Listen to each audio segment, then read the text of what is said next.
Hey guys, what is up? So today I have behind me a 2022 Subaru Crosstrek in the premium trim with the 6-speed manual transmissions. So I'm going to go over the details on this particular trim level and how it differs from the other trim levels offered on the Subaru Crosstrek. If you guys are new to my channel, my name is Alex. I like to make weekly Subaru videos, so if you enjoy that type of content, then please be sure to click that subscribe button down below. And also, if you guys get value out of this video and enjoy it, please be sure to click the like button.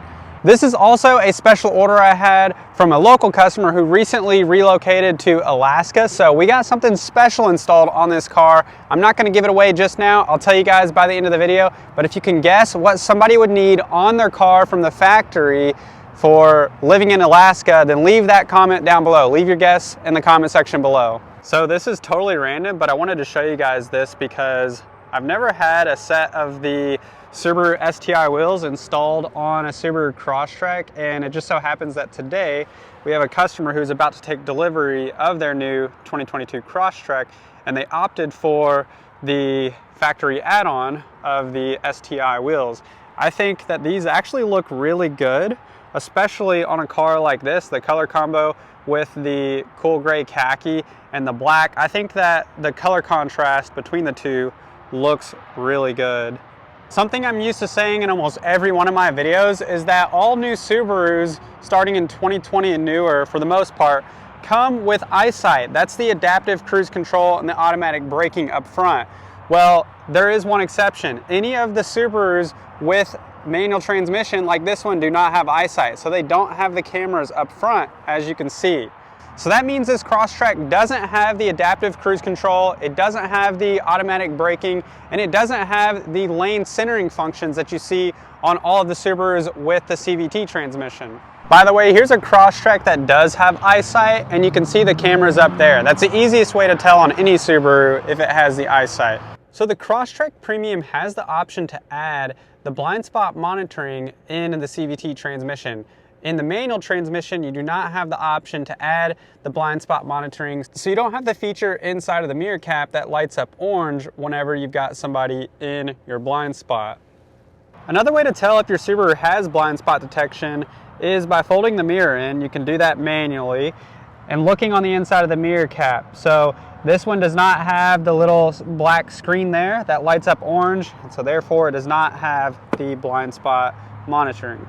The Subaru Crosstrek with the base model and the premium trims have a smaller multifunction display in the center that only shows you the time, the weather, and your average fuel economy. If you go up to a higher trim level like the Limited, you'll have this color multifunction display here, and you can use this button over here, the info button, to toggle between different vehicle information. So there's a lot more information on the higher trim levels that you may or may not care for, but if you do, it's important to know that you can't get that on the base or the premium. The base and premium do not have the keyless entry with push button start, and instead they have the regular key switch that you have to manually use to start the car.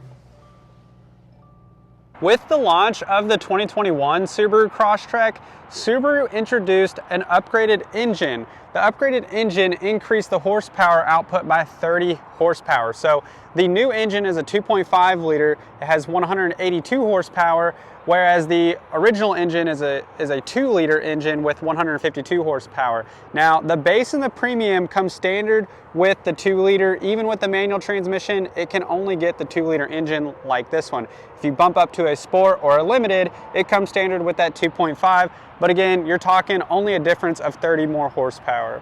A lot of us wanted to see a turbo engine added to the Crosstrek for more torque and more power, but I imagine the cost of doing so would probably outweigh what people are willing to pay for a Crosstrek. And so that would leave Subaru with a tough decision, and therefore they decided to keep just the naturally aspirated 2.5. Speaking of cost, the MSRP on a new 2022 base model in the manual transmission comes in at $24,000. If you bump up to the premium trim with manual transmission, it bumps up to $25,000. Can you guys see this? It is so cold out here right now that I can see my breath. I don't know if you guys can see it on camera. So with the manual transmission, you can get the lowest cost new vehicle with Subaru. If you go with the CVT and the same trim level, you're looking at about $1,300 more. So at the beginning of this video, I told you guys that we were getting something specifically installed on this Subaru Crosstrek for my customer who has recently relocated to Alaska. So if you haven't guessed yet, here's your last chance to guess. I will give you a hint. If you look closely on the front of the car, you can actually see somewhere where this part has been installed.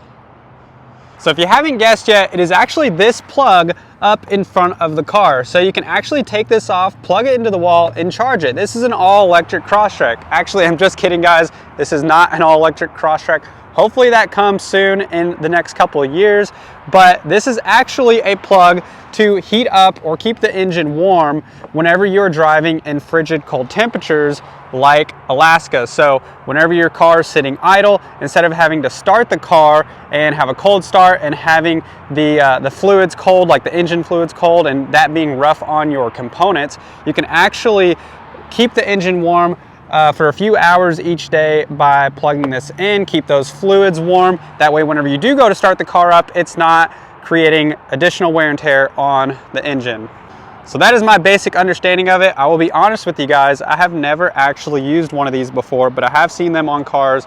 I've just never actually used it, and that is what I understand it to be used for. I hope you guys enjoyed today's video. If you did, I'd really appreciate it if you click the like button. If you haven't done so already, please be sure to subscribe. If you have any questions, leave them down in the comment section below. I hope you guys have a great day, and I will see you in the next one.